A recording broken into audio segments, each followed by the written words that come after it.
Temos hoje a grata satisfação de receber em nosso programa o Dr. Marcelo Costa, que é o diretor do CAPS-AD, CAPS Álcool e Droga do Estado do Maranhão. Ele já está conosco aqui em nosso estúdio, e nós vamos tratar de assuntos pertinentes, importantes para o nosso dia a dia, para o Estado do Maranhão principalmente. Doutor Marcelo, seja bem-vindo, é um prazer recebê-lo aqui em nosso programa. Fique bem à vontade, a casa é sua. Inicialmente, nós vamos falar sobre os 15 anos, uma data fechada, uma data redonda do CAPS-AD, ou seja, o Centro de Tratamento de Pessoas que têm dependência a álcool e drogas, e também é um programa muito específico do governo do Estado do Maranhão, que trata pessoas com transtornos que são consequências do uso exacerbado de álcool e de droga. Muito boa tarde. Eu queria que você contasse para a gente como é que foi o início, essa semente embrionária há 15 anos atrás e como estamos hoje. Boa tarde. Boa tarde, Oswaldo. Primeiro, é uma grande satisfação. Você é uma pessoa que sempre acompanhou pela rádio, televisão, nosso trabalho aí, que tem realmente 15 anos, feito agora no mês de dezembro, né? Até uma data assim que a gente diz que é muito interessante, porque é o nascimento de Cristo, né? E eu digo que o CAPS-AD estadual, ele trouxe para dar essa esperança a essa sociedade que não tinha onde buscar ajuda até antes dele existir. Ou seja, quando criamos essa unidade, dia 8 de dezembro de 2008, não tínhamos, para você ver, nenhum serviço onde uma pessoa que tinha dentro de casa um dependente químico, seja da maconha, seja do álcool, do alcoolismo, seja na época que não existia o crack ainda, era a merla, né? Não sei se tu te lembra, sim. No trabalho policial que você fazia de jornalismo, era muita merla apreendida em São Luís, uma droga forte para a época, né?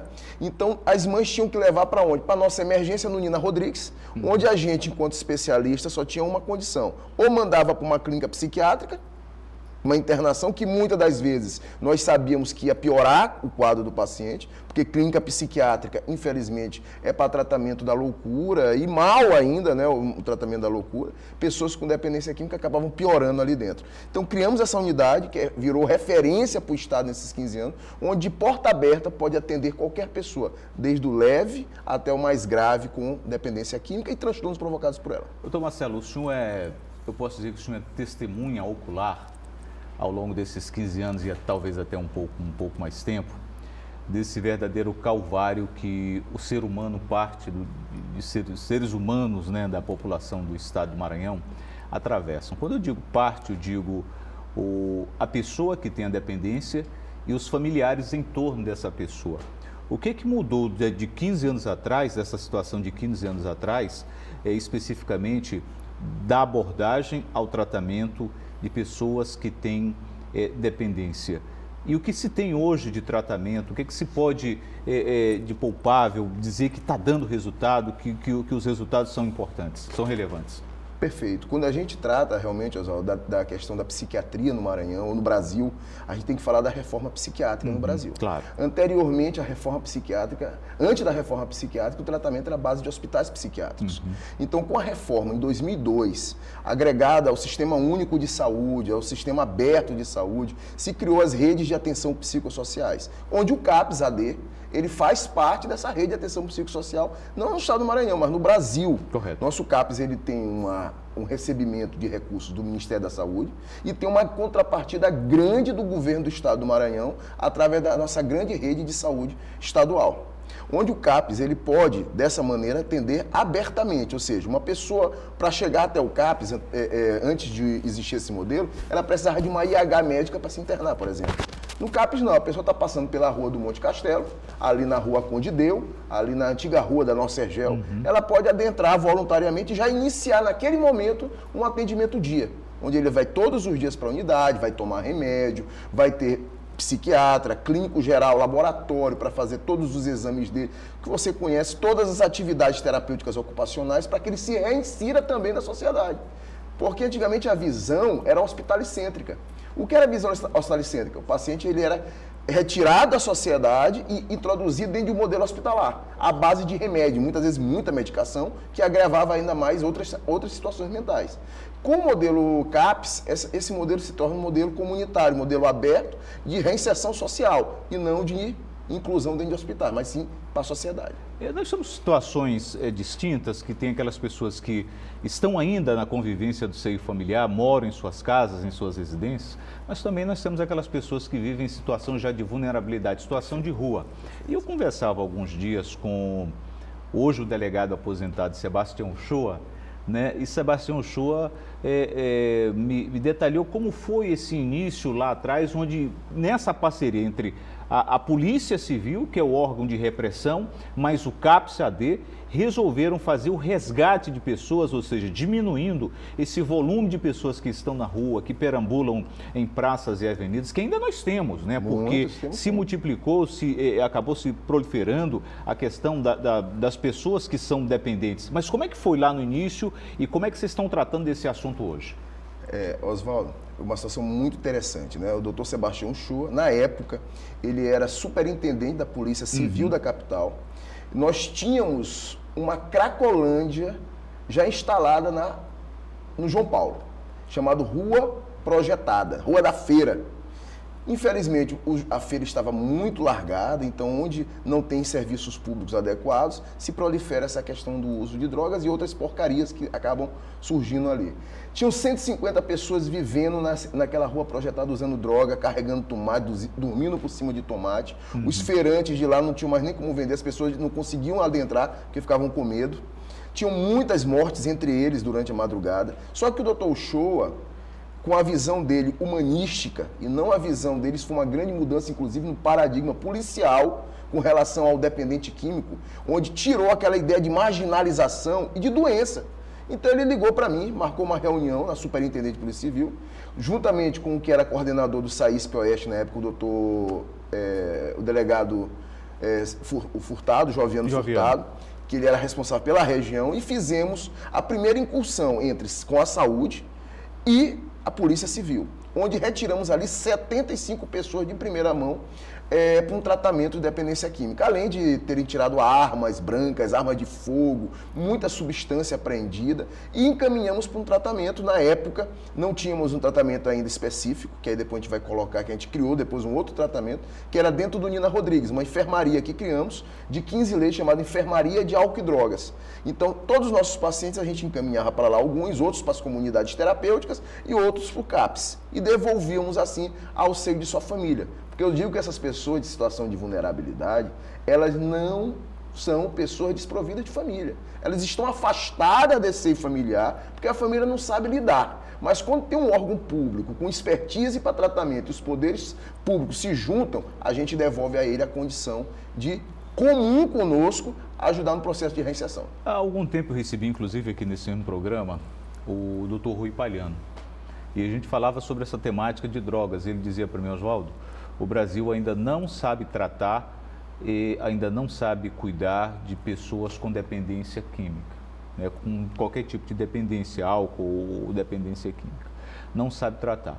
Ainda se trata muito de forma muito misturada, muito juntos, né?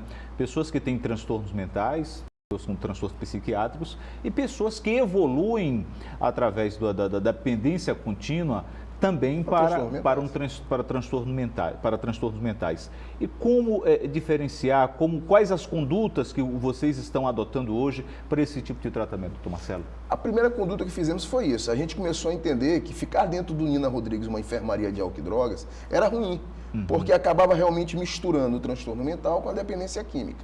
Então o que fizemos? Criamos uma unidade, tem 10 anos que vai fazer agora, no mês de junho, que é a unidade de acolhimento para álcool e drogas. Essa unidade é uma prerrogativa do Ministério da Saúde, fizemos o projeto, onde lá hoje temos 15 leitos também funcionando, que é exclusivo para dependência química. Inclusive eu posso dizer, Oswaldo, queria até que não fosse a realidade, que fossem mais unidades, porque hoje o que a gente tem dificuldade de tratamento para dependência química, ela é uma dificuldade que eu vou te dizer, é falta de serviços.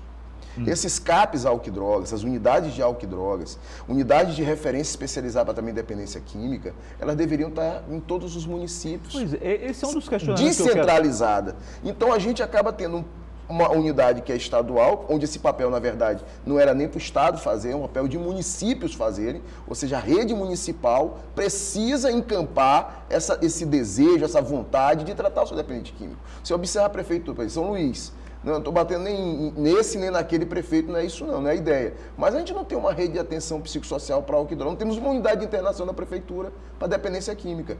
Então, uma unidade com referência para dependência química ela é muito importante. Hoje a gente consegue ter uma recuperação em torno de 20% a 30% de tudo que chega até nós. Por quê? Temos remédios especializados. Por exemplo, o remédio para dependência química, lógico que não existem remédios que são direcionados para a dependência, mas são outros remédios que atuam bem nessa área, como, por exemplo, o topiramato, o Uninaltrex, o bupropiona. Tem que ser dado gratuitamente para o paciente. Ele não pode chegar numa unidade, por exemplo, de ambulatório municipal e receber uma receita, ele não vai comprar. Então, a acessibilidade desse tratamento envolve recurso financeiro, médico, alimentação. Esse paciente lá na unidade tem que comer pelo menos 3 vezes ao dia para poder melhorar a parte nutricional. Ou seja, tem que ter um acolhimento integral desse paciente.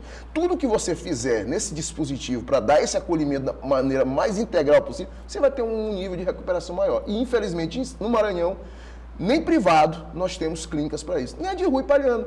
A clínica de Dr. Rui Paliano, que o senhor colocou, ela não é especializada em dependência química, ela é em transtornos mentais. E lá dentro tem uma ala que trata dependência química, ou seja, não é específica para isso. Ou seja, ainda precisa se avançar muito no Brasil inteiro a esse respeito. No mundo. Os Estados Unidos também, ele tem um índice enorme de crises de pessoas com metadona, utilizando anfetaminas, metanfetamina. Então, na Europa, a gente sabe que o berço da droga cocaína circula na Europa.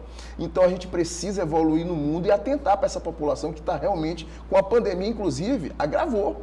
Pessoas perderam emprego, perderam condições de renda e, com isso, parte para a droga. Droga não é o problema, droga é consequência. Consequência, é verdade. Doutor Marcelo, você também teve, naturalmente, a experiência de conhecer outros problemas ao redor do país. Você teve em São Paulo para conhecer de perto a Cracolândia, né?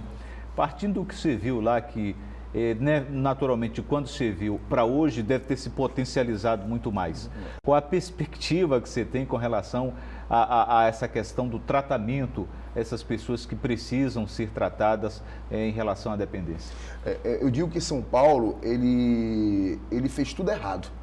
Tudo errado. São Paulo, do início ao fim, errado. Tiveram um momento de felicidade, quando estava lá o prefeito Haddad, que eles fizeram um programa lá de braços abertos. Era um programa que acolhia aquelas pessoas que estavam na Cracolândia e com o serviço social e com os CAPs, que ele aumentou lá na rede, e com as unidades, como a unidade de acolhimento, que ele aumentou também na Prefeitura de São Luís, estava tendo uma boa efetividade. Aí veio uma outra gestão, essa outra gestão veio com uma truculência muito grande com eles, provocando o quê? Uma rebelião entre aquelas pessoas que eu pude agora acompanhar. Ano passado eu estive em São Paulo. Hoje, o centro de São Paulo está inviável de o risco de roubarem o carro, quebram os vidros do carro para roubarem celular, fazer Pix. Tudo isso para alimentar o uso de drogas. E aqui fizemos o correto, há algum tempo atrás, pela ideia do Sebastião Show acoplar com o serviço de saúde.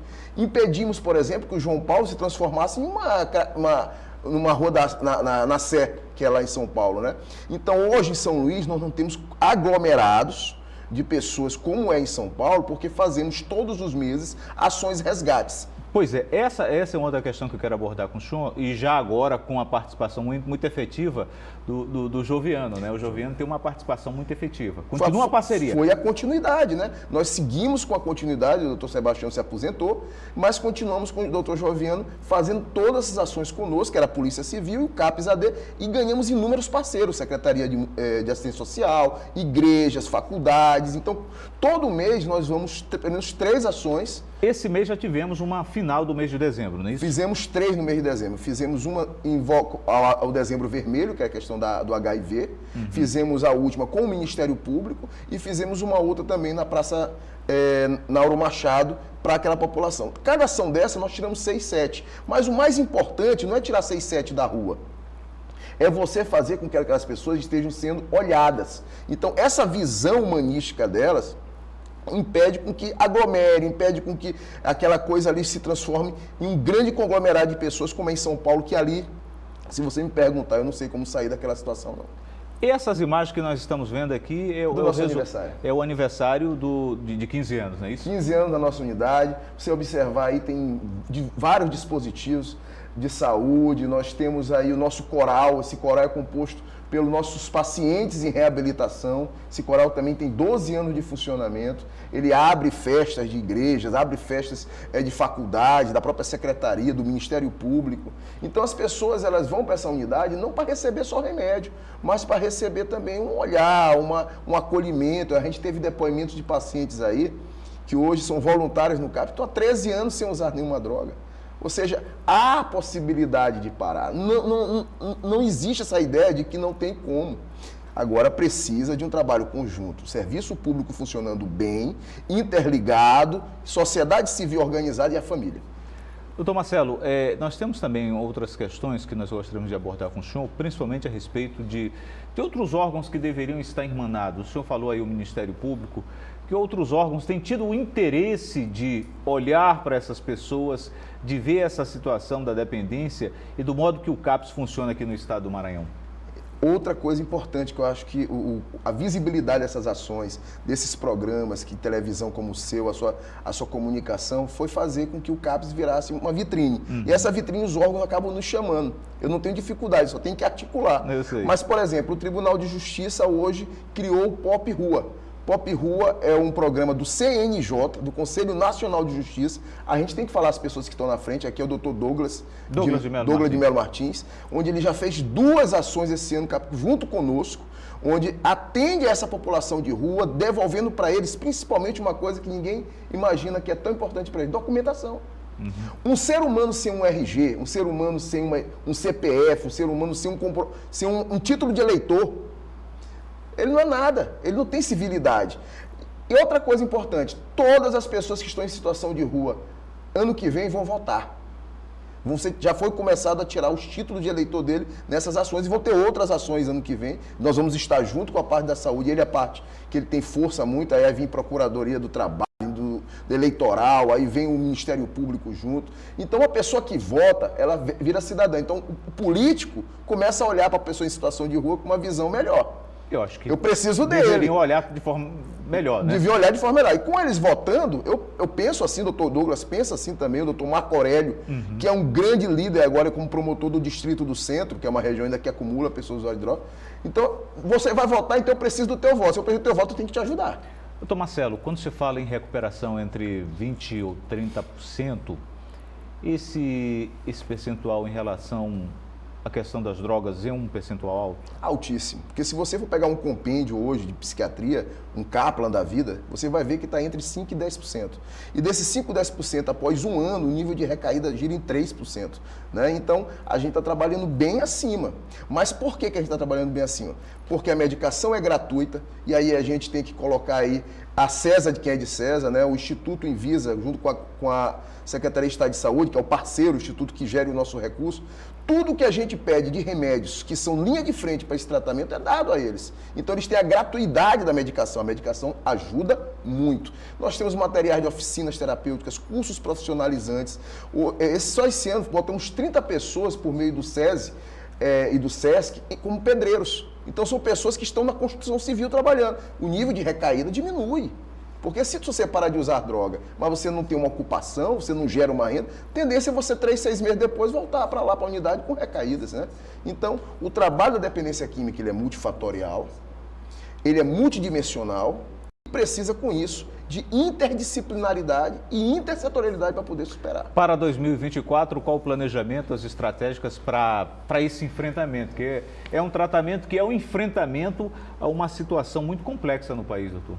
Perfeito. Esse ano eu vejo como principal ponto uma articulação muito maior entre os poderes, tanto a sociedade civil como o Ministério Público, com outros poderes que estão executando ações voltadas. E para o ano que vem, o que a gente vai tentar fazer com mais efetividade, que a gente está vindo ainda de uma pandemia, Oswaldo.